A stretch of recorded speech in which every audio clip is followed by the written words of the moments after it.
Hey there guys, and welcome back to Unjaded Jade. Welcome to episode 2 of Summer of Self.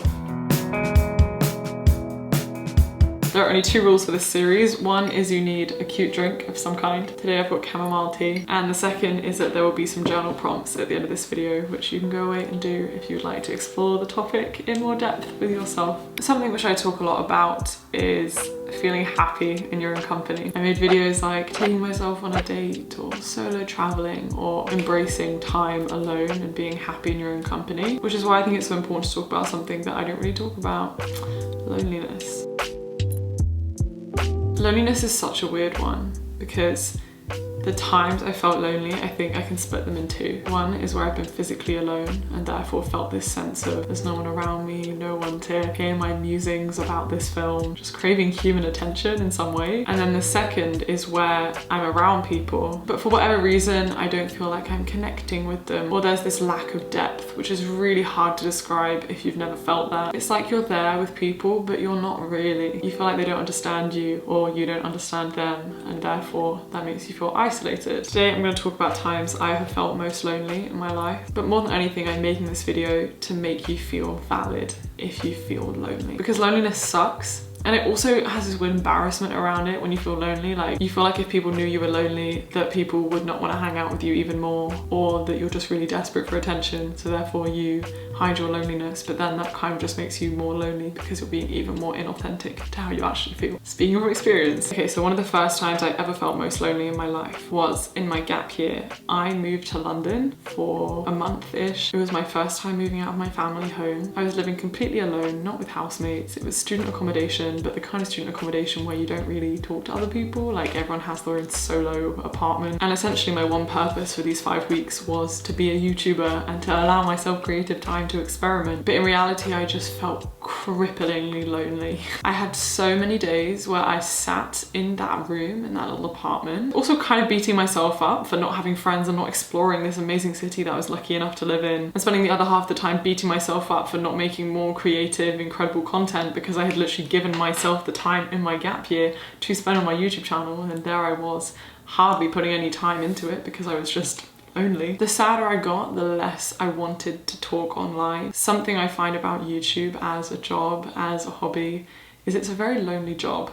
Don't get me wrong, I love it. I think it's amazing that you can connect with people online, and I think the creative process is so fun. There's so many benefits. But as a process, it's very individual. It would be me and my laptop planning a video, then me and my camera talking, and then me and my phone uploading stuff and talking to people through a screen. And at a time where numerically my life seemed like it was so full of connection, I felt so isolated and so deprived of good relationships. Anyone I did meet just felt like conversations lacked depth, and I obviously was not being honest about how I actually felt at that time because it just felt desperate and needy, even though being honest is probably what I should have done. And one of the worst things about feeling lonely is you make it worse for yourself. You like spiral into this place where once you've given yourself this label of lonely and no one wants to spend time with me, you literally perpetuate it, or at least I did. If close friends asked me to FaceTime, I would say I'm too busy, I don't have enough time, or I'm busy doing YouTuber things. In reality, I was just feeling sad in a room. And I would decline invitations until the invitations would stop. This is symptomatic of a lot of things. Mental health is a very complex place. This borders on things like depression and anxiety and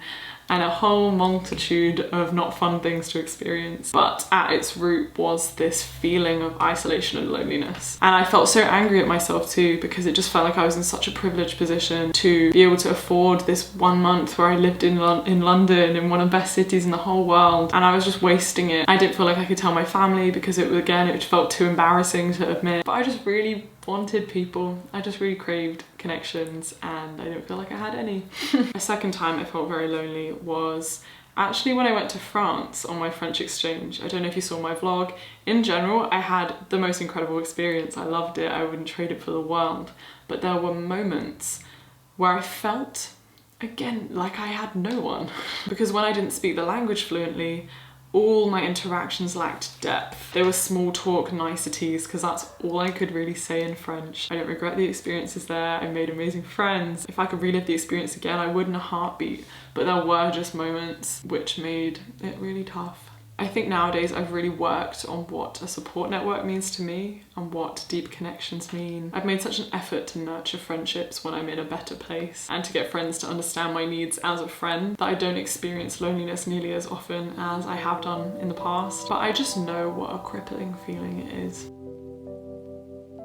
Something I want to talk about is social media and its impacts in how we feel lonely. Social media is effectively a parody of everything that we crave and that we need evolutionarily to survive in a social way. We all want to feel like we're part of a tribe of people who get us, who are like-minded. We want friends, we want family. We naturally as humans want to ascend in social status, in hierarchy in some way. And then comes along social media, which gives you friends, followers, like-minded people who follow you. You can ascend in status through followers and likes. So it gives us what we want at this surface level, that it's interesting and that it draws us in, but it doesn't actually satisfy any of those needs that we come to it for. If anything, it makes us more aware of our lack of those things. We see friends enjoying time with other friends when we're sitting inside alone, which just perpetuates our feeling of being alone. We think that projecting a more desirable version of ourselves is a way to combat loneliness, because surely if we're more desirable online, then more people in real life will reach out to us or be friends with us or think that we're cool. Everyone's scared to look embarrassed or desperate or sad or lonely online, even if we are feeling those things. So it creates this really shallow culture where everyone's feeling similar things, but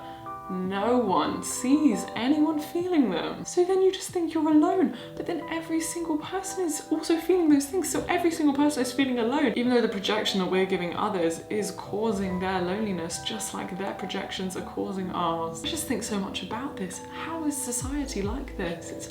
It's crazy. Like, it's set up for our failure, you know? Every single one of us wants to feel love. We want to feel part of something. We want a community. We want to feel cool, because being cool is being part of people who accept you. One thing which was really powerful from the book The Lost Connection is understanding that loneliness is very normal and actually has amazing evolutionary benefits to it. Humans adapted this feeling of loneliness because back in the day, back in cavemen times, the biggest thing that could kill you was not a giant animal attacking you, it was your tribe rejecting you from the group. Because if you were alone, you were more likely to die, and if you were part of the community, you were more likely to survive. So when we're alone, or when we lack that depth of feeling like we're part of the community, that feeling rises in us because it's telling us you need people for survival. And nowadays, when survival's less of an issue, loneliness just sits there and we don't use it. We don't use it as a propeller to then go get better social connections. We just sit in it and feel more lonely and lie about it. I think the fact that we don't talk about loneliness is linked to the fact we hardly talk about mental health, the idea of what is considered strong and what is considered weak. And I think it's really tied to, in the West especially, how individualistic we all are. We like to think that we can sort out our lives on our own, that we can live alone, we can do everything alone. And in so many other parts of the world, that's normal. You lean on your community, you lean on your family to help you, but it's not something that's naturally pushed in our culture here. But every single paper that you read about how humans evolved suggests we need people, we need love, we need connection, we need to feel part of something. You are not weak if you feel lonely. Honestly, I think it is a symptom of our culture and our priorities. You can be super macro and be like, blame it on capitalism, blame it on individualism. I don't know what the answer is, but I know that it goes beyond just us in our social situations. Some things that help me personally are firstly journaling. If you can't voice your thoughts to others and you feel lonely, write it somewhere, like put it in a book. Have your train of thought, make it feel validated by getting it out.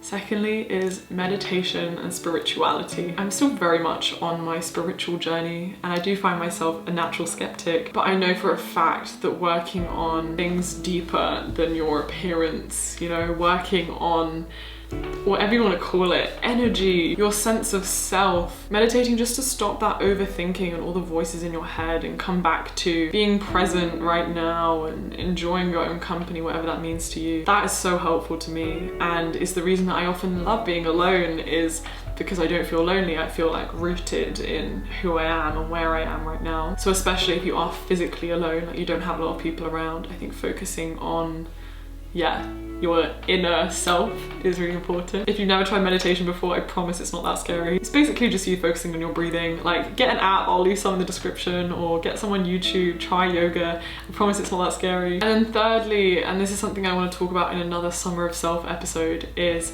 how to cultivate depth in conversations. Small talk is unsatisfying, I'm sorry, it just is. It doesn't make you feel humanly validated. But yeah, I think fostering those relationships and also being honest with others about how you feel is great. Like, if you feel lonely even though you're surrounded by people, then maybe you should say something, and maybe you can, like, I don't know, express your needs or something that would help you feel less lonely. Here are some journal prompts that you can explore on your own if you have ever felt lonely, if you feel lonely right now, realizing also what might cause it beyond just you. I also just really want to say you are not alone. I know it can feel that way sometimes, I felt that way, but even I can guarantee that this comment section, there's going to be at least one person who relates and who shares their experience of loneliness. I find that even scrolling through them and just witnessing how many people have had similar feelings to you, it just feels validating. It makes you feel part of something bigger, a community of people, even if it's just a community of people individually feeling alone. I don't have the answers, I'm not a professional, I'm just a 21-year-old who has felt lonely at points in my life. Yeah, I hope you found this useful. I'm sending you so much love, and stay tuned for another Summer of Self episode next week, Saturday, 12 p.m. Let me know what you'd like me to discuss. Have a beautiful day.